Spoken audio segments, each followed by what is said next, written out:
사업이 잘 풀리지 않아 제 생활은 조금 달라졌습니다. 저는 작고 오래된 아파트로 이사하게 되었고 혼자 살게 되었습니다. 이전에는 사업이 잘 될 때라 고급 아파트에서 살았지만 지금은 돈이 부족해 이곳에서 하루하루를 보내고 있습니다. 이 아파트 단지는 고층 아파트와는 다른 매력이 있었습니다. 주민들이 많아 서로 인사도 자주 하고 소통이 원활했습니다. 고급 아파트처럼 개인 공간에만 머무는 분위기가 아니었지요. 특히 이곳에는 제가 눈여겨보던 한 누나가 있었습니다. 그분은 미모가 빛나는 싱글맘이었습니다. 이사 온 첫날, 저는 짐이 많아 모두 밖에 쌓아두고 천천히 정리했습니다. 이곳에 온 첫 달 동안은 여전히 고급 아파트에서 살던 버릇이 남아 일을 마치면 방에만 틀어박혔습니다. 가끔 필요한 것을 사러 나오는 정도였지요. 이 아파트는 4층 높이로 엘리베이터가 없어서 주민들이 계단을 오르내리며 마주치는 일이 많았습니다. 그러다 보니 자연스럽게 이웃들과 자주 만나는 기회가 생겼습니다. 어느 날 평소보다 일찍 퇴근하게 되었는데 제가 계단을 오르고 있을 때 마침 그 누나가 아들을 데리고 장을 보고 올라오는 중이었습니다. 한 손에는 장바구니, 한 손에는 커다란 가방을 들고 계셨습니다. 저는 그냥 앞서 지나가려 했지만 그 아이가 저에게 먼저 인사를 했습니다. 안녕하세요, 아저씨. 놀란 저는 돌아보며 인사했습니다. 안녕, 아저씨도 안녕, 인사해 줄래? 그때 저는 어머니인 그 누나에게도 인사 겸 물어보았습니다. 짐이 많아 보이네요. 제가 도와드릴까요? 그녀는 웃으며 아니에요. 괜찮아요. 제가 들 수 있어요. 라고 대답했지만 저는 이미 장바구니를 들어서 그녀를 도와주고 있었습니다. 아이도 제가 엄마의 짐을 들어주는 모습을 보고 기뻤는지 우리 집은 저기 3층이에요. 라며 계단 위로 올라가며 가리켰습니다. 알고 보니 그 누나는 제 바로 아래층에 살고 있었습니다.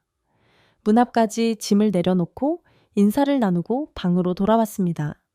그날 이후로 그 누나에 대해 더 궁금해졌습니다. 아래층 슈퍼마켓에서 일하시는 할머니께 여쭤보니 그녀는 공무원으로 일하고 있으며 이혼한 지 5년 정도 되었다고 했습니다.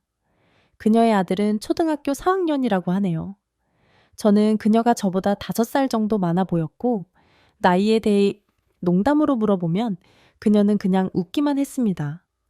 그날 이후로도 별다른 일은 없었지만 가끔 계단이나 주차장에서 마주치며 인사 정도는 나눴습니다. 2~3달쯤 지난 후 어느 일요일 아침 늦잠을 자고 있는데 문을 두드리는 소리가 들렸습니다. 저는 약간 당황하며 누군지 물었습니다. 잠시만요, 나갈게요. 대충 바지와 티셔츠를 입고 문을 열어보니 그 누나가 서 있었습니다. 그녀는 집 천장에서 물이 새고 있어서 저에게 혹시 윗집 수도관이 문제 있는지 확인해 달라고 부탁했습니다. 제가 평소에 집에 있지 않아 물어보지 못했다고 하더군요. 저는 바로 화장실로 가서 수도관을 점검했지만 제 집에는 아무 문제도 없었습니다. 벽 안쪽 배관이 문제인 듯 했습니다. 저는 말했습니다. 아랫집으로 내려가서 상황을 봐야 할 것 같아요. 여기에는 별 이상이 없어 보입니다. 그녀는 고맙다며 저를 아랫집으로 안내했습니다. 집에 들어가 보니 아이는 없었습니다. 아이, 어디 갔어요? 저는 물었습니다. 주말에는 시댁에 가 있어요. 할아버지, 할머니가 데리고 놀러 가셨어요. 그녀는 대답했습니다. 물이 새는 곳을 살펴보았지만 저는 수리할 방법을 찾을 수 없었습니다. 문제는 벽 안쪽에 있는 듯 했습니다. 저는 그녀에게 보일러 근처를 가리키며 말했습니다. 이 부분에서 물이 새는 것 같아요. 제가 할 수 있는 부분이 아니니 수리기사를 불러야 할 것 같습니다. 그녀는 감사의 인사를 전했고 저는 집으로 돌아왔습니다. 그날 저는 그녀를 다시 한번 주의 깊게 보게 되었습니다. 아래층으로 내려가 그녀의 집을 살펴보았을 때 그녀는 가벼운 집안복을 입고 있었는데 그녀의 피부는 하얗고 매끄러웠습니다. 그녀가 입고 있는 얇은 바지와 가벼운 상의는 그녀의 몸매를 드러내고 있었고 머리도 자연스럽게 풀려 있어 더욱 여성스러워 보였습니다. 그날 이후 그녀의 모습이 자꾸만 머릿속에 떠올랐습니다. 그 후로 저는 그녀가 가끔 저에게 관심을 보이는 것을 느끼게 되었습니다. 아이가 집에 없을 때마다 그녀는 가벼운 일로 저를 찾아와 도움을 요청했습니다. 마음속에서 끌림을 느꼈지만 저는 계속해서 예의와 겸손을 유지하려고 했습니다. 그러다 보니 몇 번이나 놓칠 뻔한 기회들이 있었지요. 그리고 드디어 어느 토요일에 운명적인 일이 일어났습니다. 그날은 평소보다 일찍 퇴근한 날이었고 아파트 단지 안을 걸으며 사람들을 구경하고 있었습니다. 마침 그때 그녀가 혼자 걸어오는 모습을 보았습니다. 그녀는 편안한 운동복 바지에 얇은 슬리브리스 탑을 입고 있었는데 그 모습이 너무나도 매력적이었습니다. 그녀가 주차장에 차를 세우고 걸어오는 걸 보고 저는 계단 쪽에서 기다렸습니다. 계단 아래에서 마주친 우리는 자연스럽게 인사를 나누었고 저는 장난스럽게 말했습니다. 오늘 어딜 다녀오셨길래 이렇게 예쁘세요? 그녀는 웃으며 대답했습니다. 그녀의 미소는 여전히 제 가슴을 설레게 했습니다. 예쁘긴요. 원래 그래요. 주말인데 밖에 안 나가고 뭐 하세요? 저도 불러주는 사람도 없고 갈 데도 없어서 집에 있죠 뭐. 제가 대답했습니다. 그녀는 웃으며 그럼 오늘 저녁에 같이 밥 먹을래요? 라고 제안했습니다. 그 순간 제 심장이 빠르게 뛰기 시작했습니다. 마치 그녀가 저에게 신호를 보내는 것 같았습니다. 하지만 저는 겸손을 가장하며 이렇게 말했습니다. 아니에요. 괜히 폐를 끼치기 싫어서요. 그러나 그녀는 고개를 저으며 말했습니다. 뭘 그렇게 격식 차려요. 그냥 집에서 편하게 먹자는 거니까 부담 갖지 마요. 결국 저는 어색하게 웃으며 네, 알겠어요. 저녁에 내려갈게요. 라고 대답했습니다. 그녀와 헤어져 방으로 돌아오자마자 저는 그녀와의 저녁 식사에 대한 생각으로 들떠 있었습니다. 저는 깨끗이 씻고 깔끔한 옷을 입고 그녀의 집에 내려가기로 마음먹었습니다. 약속 시간이 다가오자 저는 차분한 마음으로 방에서 기다리다가 복도에서 나는 발소리를 들었습니다. 문을 열어보니 그녀가 제 방문 앞에 서 있었습니다. 저는 어리둥절한 얼굴로 그녀를 바라보았고 그녀는 미소를 지으며 말했습니다. 컴퓨터 좀 봐줄래요? 문서 파일을 수정할 수가 없네요. 저는 재빨리 대답했습니다. 네, 지금 바로 내려갈게요. 그녀는 제 방문 앞에서 미소를 지으며 기다리다가 천천히 아래층으로 내려갔습니다.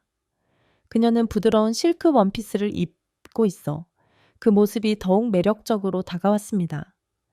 저는 방문을 잠그고 그녀의 집으로 내려갔습니다. 집에 도착하니 그녀는 부엌에서 무언가를 준비하고 있었고 저에게 컴퓨터가 있는 쪽을 가리키며 말했습니다. 컴퓨터는 거실에 있어요. 그 문서 좀 수정할 수 있게 봐줘요. 컴퓨터를 켜보니 워드 파일이 열려 있었고 저는 파일을 수정할 수 있도록 새 소프트웨어를 설치하고 있었습니다. 설치가 진행되는 동안 그녀는 제 옆에 앉아 있었습니다. 문서 파일을 가리키며 말했습니다. 바로 이 파일이에요. 고마워요, 정말. 그녀가 가까이 다가와 미소 지을 때 저는 순간 당황했지만 눈을 떼지 못했습니다. 그녀는 제게 물었습니다. 물 한 잔 줄까요? 그러면서 그녀는 제 손에 물잔을 건넸고 그녀의 손이 제 손에 스치는 순간 저는 얼굴이 뜨거워졌습니다. 그녀는 조용히 웃으며 말했습니다. 왜 그렇게 놀라요? 컴퓨터 고치고 나면 같이 저녁 먹자고 했잖아요. 저는 집에 돌아오자마자 저녁 식사에 대한 생각으로 설레기 시작했습니다. 샤워를 하고 깔끔한 옷으로 갈아입고 그녀의 집으로 내려갈 준비를 했습니다. 약속 시간이 다가오자 저는 조용히 방에서 기다리며 설레는 마음을 달래고 있었습니다. 복도에서 발소리가 들려 문을 열어보니 그녀가 제 방문 앞에 서 있었습니다. 저는 당황하며 그녀를 바라보았고 그녀는 미소를 지으며 말했습니다. 컴퓨터 좀 봐줄래요? 문서 파일을 수정할 수가 없네요. 저는 바로 대답했습니다. 네, 지금 바로 내려갈게요. 그녀는 살짝 미소를 지으며 저와 함께 천천히 아래층으로 내려갔습니다. 그녀는 부드러운 실크 소재의 원피스를 입고 있어놨는데 그 모습이 매력적으로 다가왔습니다. 저는 방문을 잠그고 그녀의 집으로 따라갔습니다.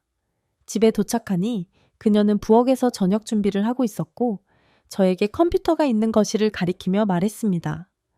컴퓨터는 저기 있어요. 문서 파일을 좀 수정할 수 있게 해줄래요? 컴퓨터를 켜고 보니 워드 파일이 열려 있었고 저는 소프트웨어를 새로 설치하고 있었습니다. 설치가 진행되는 동안 그녀는 제 옆에 앉아 있었습니다. 문서 파일을 가리키며 말했습니다. 바로 이 파일이에요. 고마워요, 진짜. 그녀가 가까이 다가와 미소를 지을 때 저는 순간 당황했지만 눈을 떼지 못했습니다. 그녀는 저에게 조용히 물었습니다. 물 한 잔 줄까? 그녀는 조용히 물잔을 건네주었고 그녀의 손이 제 손에 스치는 순간 저는 얼굴이 뜨거워졌습니다. 그녀는 조용히 웃으며 말했습니다. 왜 그렇게 놀라요? 컴퓨터 고치고 나면 같이 저녁 먹자고 했잖아요. 마음속의 설렘을 감추려 애쓰며 저는 고개를 끄덕였고 곧 저녁 식사 준비가 마무리되었습니다. 그녀는 저와 함께 식탁에 앉아 와인 한 잔을 건네주었습니다. 저희는 천천히 와인을 마시며 그녀의 삶과 이야기를 나누었습니다. 그녀는 몇 년 전 남편과 이혼한 후 홀로 아들을 키우며 살아가고 있다고 말했습니다. 힘든 시기를 보냈지만 이제는 조금씩 마음의 평화를 찾아가고 있다고 했습니다. 그녀의 이야기를 들으며 저는 그녀에게 점점 더 깊은 감정을 느끼게 되었습니다. 우리는 서로를 향한 마음을 숨기지 않았고 그날 밤 그녀의 미소와 따뜻한 손길은 제 마음에 깊이 남았습니다.